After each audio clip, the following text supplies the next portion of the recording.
Hay lecciones de la historia que insistimos en no aprender, como tener bombas atómicas, hacer refritos mexicanos de Pedro el Escamoso y Betty la Fea, quejarnos infinitamente, pero seguir votando por los mismos partidos, o... Yo aspiro por quinta vez.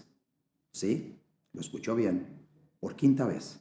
La OTAN no se cansó de sacar petróleo y de tirar bombas sobre Siria y Oriente Medio, pero eso no detiene a una gran parte de los europeos y algunos de sus gobiernos de emprenderla contra la crisis de refugiados de la cual son parcialmente responsables. Desde Estados Unidos nos siguen llegando noticias sobre muertes arbitrarias de personas negras a manos de la policía, y con la elección de Donald Trump se normalizaron conductas como atacar mezquitas o a personas latinas por hablar español. Y obviamente...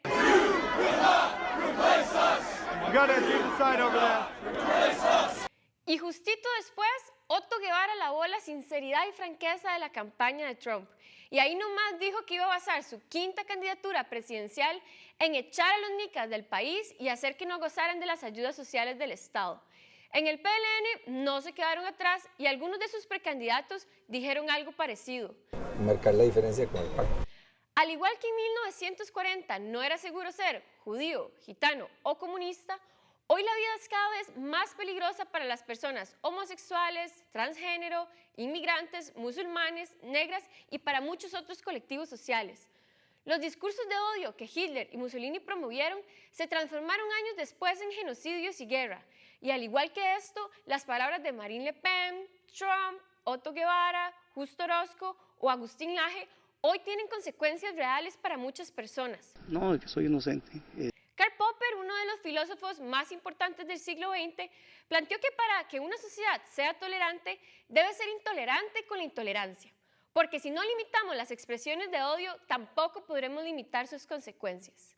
Su familia va a perecer, pero toda su familia. A mí no me vas a tocar mi familia. Siguiendo la paradoja de Popper, hay legislación internacional firmada por Costa Rica que permite efectivamente limitar estas expresiones. El artículo 13 de la Convención Americana de los Derechos Humanos dice que la ley prohibirá los discursos que inciten a la violencia y al odio por motivos de nacionalidad, etnia, color de piel, religión, lengua o en general contra grupos sociales, llámese personas homosexuales, transgénero o con otra afinidad política. Porque no tienen respeto. Si no respetan a Dios, imagínense cómo van a respetar a hombre. Y es que no es necesario decir, muerte a las personas transgénero, para decir que eso es apología del odio. No tiene que ser literal. Por ejemplo, las personas trans en Latinoamérica viven un promedio de 35 años. Y dejemos en claro de una vez que ser trans no es una enfermedad. Entonces, ¿por qué se mueren? Además de que las asesinan por el simple hecho de ser trans, tienen poco o nulo acceso al sistema de salud. En promedio, a los 12 años las echan de la casa y del sistema educativo, por lo que casi no tienen oportunidades laborales. Entonces, aproximadamente el 90% se dedica al trabajo sexual remunerado, en el que debe enfrentarse al constante miedo de ser agredidas o asesinadas. O sea, las matamos nosotros mismos con nuestro odio, ese odio perpetuado que nos hace creer que somos superiores porque somos normales. Por lo que cada vez que no las tratamos como personas, cuando decimos que son desviadas o pervertidas, que se lo buscan, que su condición es un capricho, o cuando Óscar López abra la boca... Que el INAMU hasta le da becas a los transexuales en este país. Los llama, los capacita y les da hasta becas. Plata a los costarricenses para los transexuales. Esos que son hombres, que se visten de mujeres.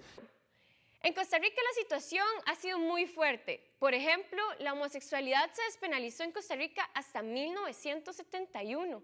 En los años 80, cuando se empezó a detectar el VIH en Costa Rica, se hacían redadas en bares de ambiente y arrestaban a los homosexuales por ser inmorales.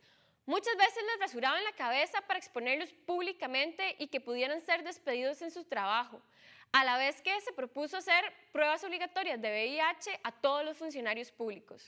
Lamentable el irrespeto, el desconocimiento. Pocos años después, Antonio Álvarez de Santi vetó la realización de un Congreso Internacional de Activistas LGTB y se prohibió la entrada al país de cualquier mujer sospechosa de ser lesbiana. Todavía hasta el 2007 los hombres gays no podían donar sangre porque se asumía que automáticamente tenían VIH. En el 2013 el PLN puso a Justo Orozco como presidente de la Comisión de Derechos Humanos, donde persiguió a la diputada Carmen Muñoz por su orientación sexual y pidió que se abstuviera de votar proyectos relativos a personas homosexuales. Después dijo que ojalá más diputados se salieran del closet porque ni se les nota. Si ellos no se declaran, si no se les ve el plumero y no se declaran así, en realidad no sabe quiénes son. O como cuando en instituciones como el BCR se aferran a ideas patriarcales para vender sus productos financieros, como Banca Cristal, que promueve un montón de estereotipos de cómo debe ser una mujer, o el tucanazo, que deja a las mujeres que reciben pensión como las villanas de telenovela mexicana, o como Oscar López abriendo de nuevo la boca.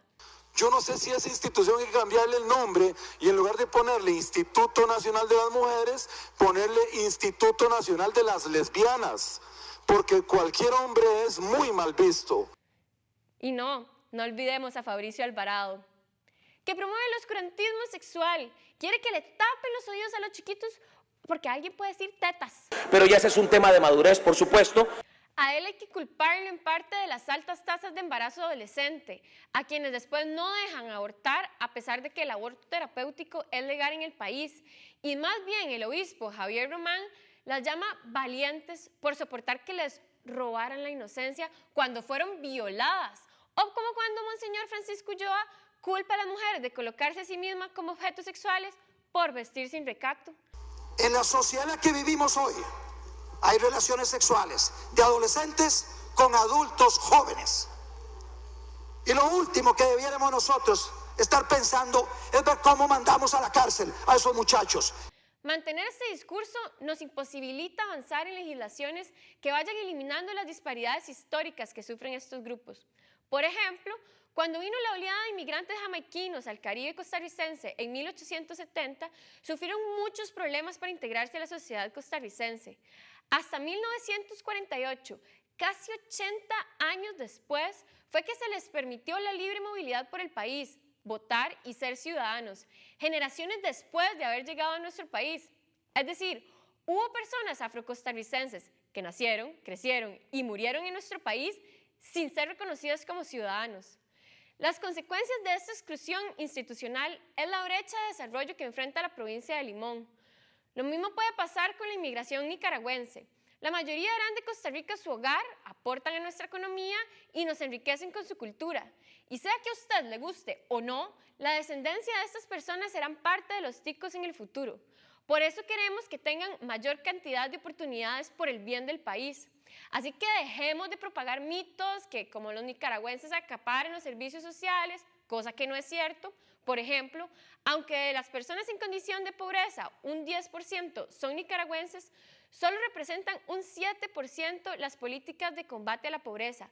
Y no olvidemos que esas personas trabajan, pagan impuestos y cargas sociales. Esa es la realidad. Pero aún así seguimos siendo un país súper xenofóbico. Otto Guevara, como ya dijimos, quiere basar su próxima campaña presidencial en decir que va a sacar a los nicas para disminuir la criminalidad y reducir la pobreza. Incluso considera que los trabajadores indocumentados son competencia leal para los ticos, porque obvio, mae, traficar seres humanos en camiones para ser esclavizados es lo mismo que Walmart quebrando pulperías. Y es que cada vez más surgen grupos llamando a prepararse para la inminente invasión nicaragüense.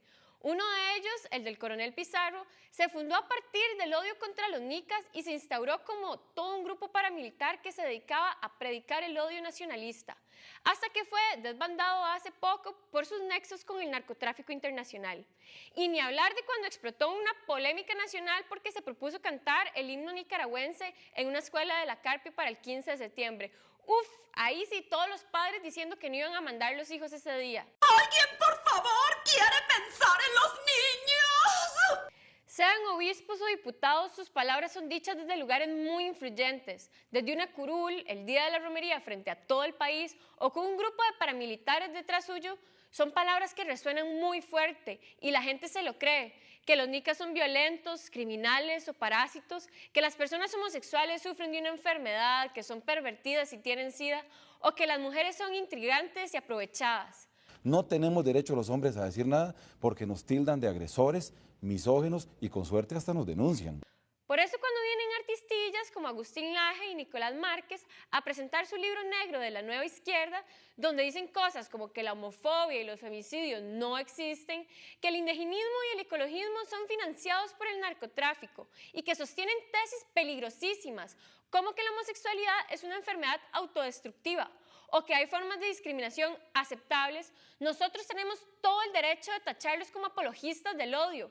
Porque obvio, si negamos que los femicidios existen, negamos que el 80% de las mujeres asesinadas las mataron sus parejas o exparejas.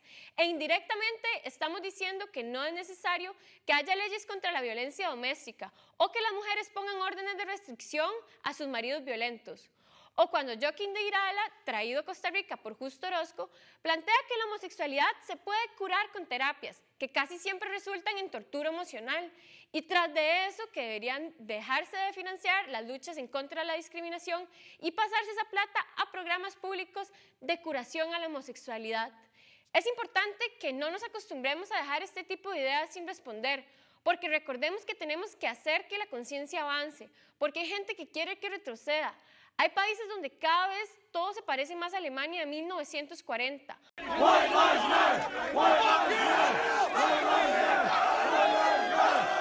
Justamente Alemania es pionera de la lucha contra los discursos del odio, porque conoce hasta dónde puede llegar si se le permite existir.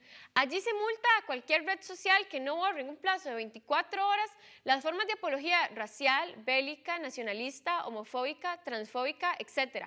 Inclusive el líder del partido, Pejida, Patriotas Europeos contra la Islamización de Occidente, enfrenta hasta 5 años de prisión por los comentarios islamofóbicos y xenofóbicos emitidos por su partido, el cual empezó reuniendo unas decenas de personas en las calles, pero llegó a ser uno de los fenómenos políticos más importantes de Alemania. Todo a partir de explotar de forma engañosa el descontento de la gente. ¿Les recuerda a alguien? Pero cuando nos viene una andanada de extranjeros que toman el país y que entran a la fuerza, eso hay que regularlo bien. Ya basta de partidos cristianos, eso va contra toda noción de lo que debe ser un Estado republicano moderno. No es justo que quieran tener los beneficios fiscales y presupuestarios que tiene la Iglesia Católica, pero que quieran seguir usando las curules para predicar el sermón del domingo. Y tampoco es democrático que sigan mandando a la gente a votar directito del culto. No podemos seguir creyendo que reconocerles derechos a otras personas nos afecta a nosotros. No podemos seguir legislando a partir del odio y del miedo y los fetiches raros de los diputados evangélicos. Necesitamos que haya un Estado laico que se preocupe por la salud, la educación y el bienestar de todas las personas que viven en este país, sin importar dónde nacieron, cómo se ven o a quién eligen amar.